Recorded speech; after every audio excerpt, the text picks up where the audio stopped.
Hi, I'm Max Keiser. Welcome back to the Keiser Report. Don't walk, run to your nearest Kindle and pick up a copy of this book, Currency Wars. This is the Rosetta Stone of the entire financial situation. Confused? Don't be. Read this book. Let's talk to the author, James G. Rickards. Jim, welcome to the Keiser Report. Thank you, Max. Thanks for inviting me. All right, Jim Rickards, your book is very timely with the suggestion emerging from the G20 that German gold reserves should be pawned to the EFSF in order to increase the leverage available to the fund. Explain what's happening here in regards to the currency wars. Well, Max, as we said all along, and as I say in the book, currency wars are about competing devaluation. So the Fed and the Treasury have been working very hard to cheapen the dollar, really trash the dollar relative to China and Europe. But China does not want a strong currency either because they want to promote exports, and Europe has the same problem. And that's the essence of currency wars. Not everybody can cheapen all at once. Somebody's got to win and somebody's got to lose. Right now, by the way, the big loser is Europe because the euro is very strong. A lot of people are surprised at that. They've heard, Europe's falling apart, it's in crisis, these sovereign bonds are, trash, etc. But the problem is China and the U.S. both want a strong euro because they want to sell their goods to Europe. Europe's a larger export market for China than the United States is. So if China and the U.S. want a strong euro, you're going to get a strong euro, and Germany's on board with that. So that really explains that conundrum. But at the end of the day, not everyone can win a currency war unless you go to gold. Gold is the one thing where everybody can devalue at once against gold. They can't devalue against each other, but they can devalue against gold. So that's where these things end up. But there's a joker in the deck, Max. The joker is the SDR. I know it makes people's head hurt, but it's the special drawing right. The easiest way to think of it, this is the IMF printing press. The Fed has a printing press, they crank out dollars. The ECB has a printing press, they crank out euros. And known to very few people, the IMF has a printing press and they crank out SDRs.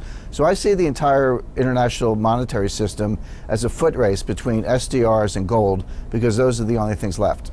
Hey, I want to repeat that point because it is quite critical going forward, especially in your thesis as you laid out in Currency Wars. The ECB can print euros, the Fed can print dollars, and the IMF can print these SDRs, which is another fiat currency, global currency. Now, in response to the suggestion about the selling or collateralization of Germany's gold, Germany countered with a suggestion that instead they suggest that Italy should sell their gold to pay down the debt.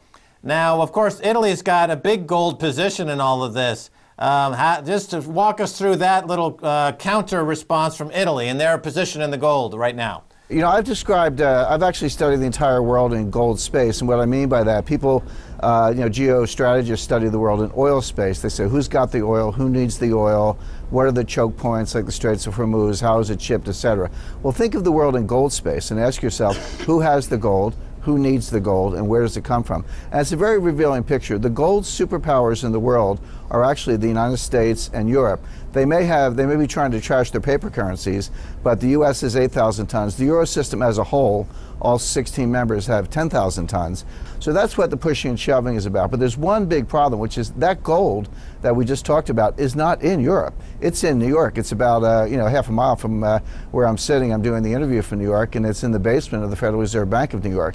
And good luck to the Europeans trying to get it back. I mean, the problem with all this gold pledging is the gold's actually in New York, and the U.S. is in a position to confiscate it when the time comes. All right, Jim, I wanted to spend some time now on, in the book, Currency Wars. This is just out this week, your book. In the first couple of chapters, you go through an actual Pentagon-sponsored exercise of a currency war, and these chapters read like a thriller. This is a fantastic read, as well as being incredibly informative. But you were participating in the Pentagon's exercise of a currency war, and I'd like you to summarize those first couple of chapters for viewers, because I really think they need to understand that this term currency war is not just a metaphor. This is really happening. Walk us through it. Sure, that's correct. This was what you're describing, Max. It is the first two chapters of the book. It's the first ever financial war game conducted by the Pentagon. Now, the Pentagon has conducted war games forever, and they're very, there's the red team and the blue team, kind of bad guys and good guys, and they do these all the time. And there's certain centers where these are conducted. But this is the Pentagon decided in 2009 that they should do a financial war game to see what that would look like. It was conducted at a top secret weapons laboratory halfway between Washington and Baltimore called the Applied Physics Laboratory. But it was the first time they had ever done finance, so I was actually invited in as an expert consultant on how to write the rules of the game. And they knew how to use aircraft carriers and B-2 bombers and amphibious invasions, but no one knew how to use stocks, bonds, and derivatives to fight a war. So the rules were you could not use any kinetic weapons, means nothing that would shoot or explode. You could only use stocks, bonds, currencies, and derivatives. And we had teams. There was a Russia team, a China team, a United States team, and then we had sort of Europe and Switzerland, the hedge funds all lumped in together. And then there were referees. So we were given certain scenarios. You would make a move, you would announce it, the other teams would react. We had separate rooms for our capitals, so we could go back. I was on the China team, so we went back to Beijing, which was a certain room that was our capital. And we played it over 2 days, and it was fascinating. My object was to, in order to help the United States, I actually wanted to attack the United States as hard as we could in order to teach our own military and intelligence community what the threats were. You're trying to help America by showing the vulnerabilities of America. So that's what we did. And I actually cooked up a little plot with a friend of mine who was on the Russia team, and China and Russia combined forces and combined their gold and announced a new gold-backed currency using UK banks and Swiss depositories. And what they said is, from now on, if you want Chinese exports or Russian natural resources, we will no longer accept dollars. You must pay us in this new gold-backed currency that we sponsor, as a way to kind of get the United States to, to think hard about the vulnerabilities of the dollar. It was a fascinating exercise. It's all described in the book. I hope the readers enjoy it. But it was a deadly serious gambit by the Pentagon to understand how financial war could play out. You also mentioned, I want to talk about a tweet that you've left in the last day or so, again on the special drawing rights. You said, you tweeted that the G20 will go to the special drawing right before they go to gold, and then gold is the last resort. Walk us through that, Jim. Sure. I mean, the thing is, central banks and the international monetary elite, represented by the G20 leaders, the IMF, and then the central bank heads and finance ministers around the world, just to be clear, they hate gold. Now, they have it. The U.S. has not sold any gold since 1980, and Europe's been holding on to their gold. So the people with gold are hanging on to it, but they actually hate it. They would prefer fiat currency because they can manipulate expectations, they can manipulate people. People who are kind of in on the game can hedge themselves with, things like gold, land, fine art, other types of hard assets.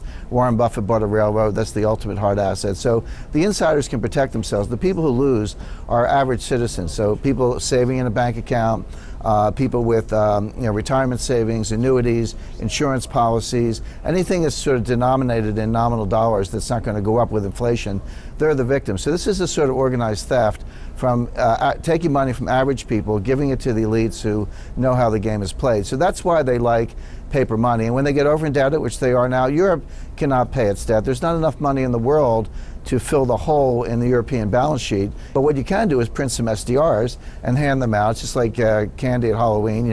Here comes China, here comes Italy, here comes France. Here's some SDRs, kids, and go have a good time. That's actually, it sounds like I'm being frivolous, Max. I'm being very serious. That is how SDRs work. They're not backed up by anything. They are handed out by the IMF. They do count as reserves. When the SDRs came out in the late 60s and the 70s, they were actually called paper gold.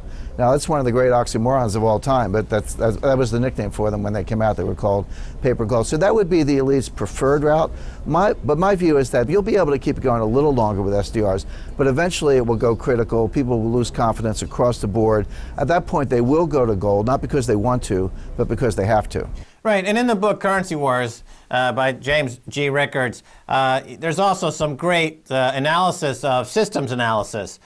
Because we're kind of almost in a post-economics world. We're in a world run by systems theory and systems analysis. And if you bring in an SDR, for example, and you try to roll up all the existing debt into a new currency and a new bond market, you're just adding exponentially more debt to the system, which actually increases the risk of chaos exponentially above that. But in the minute left, I wanted to cover something here, which is I just came back from the Kilconomics Economics Festival in Ireland, and we're talking about gold. And of course, the thing you hear all the time is, well, there's not enough gold for there to be a gold standard. And I know you have some thoughts on that, Jim Rickards.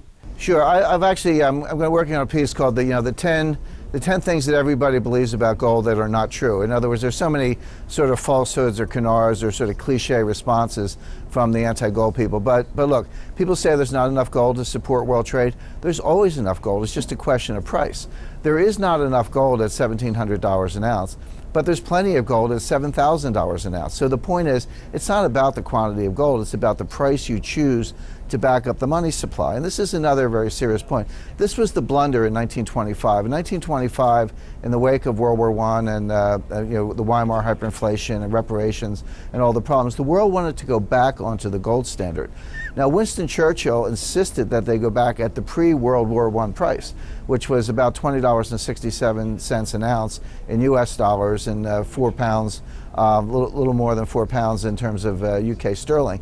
He felt it was the honorable thing to do. Probably his motivations were right, but it was an enormous blunder because so much paper money had been printed during World War I that to go back on the gold standard at the pre-World War I price, you had to take the money supply in England down by 50%. Well, England was in a depression 10 years before the rest of the world. That was highly deflationary. Later in his memoirs, Churchill said that was the worst mistake he ever made. And this was the guy who orchestrated Gallipoli, so he had a couple of mistakes in addition to all his great achievements. So the answer is, it's not just when you go back on the gold standard, you have to think really hard about the price.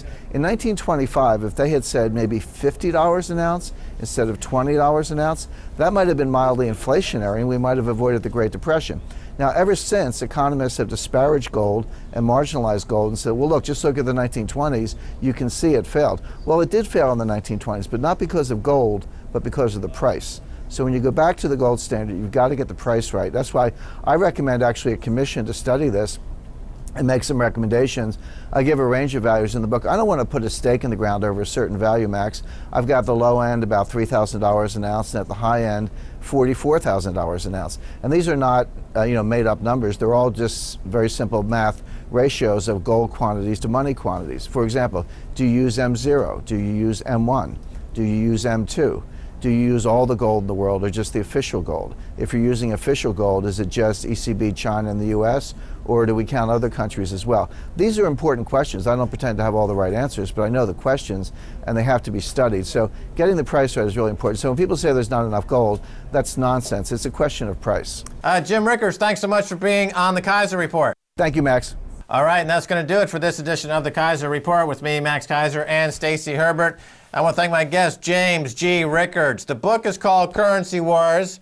You can follow Mr. Rickards on Twitter at James G. Rickards as well. Pick up this book. And you can follow me on Twitter at Keiser Report or on Facebook. And you can send me an email at keiserreport@rttv.ru. Until next time, this is Max Keiser saying bye, y'all.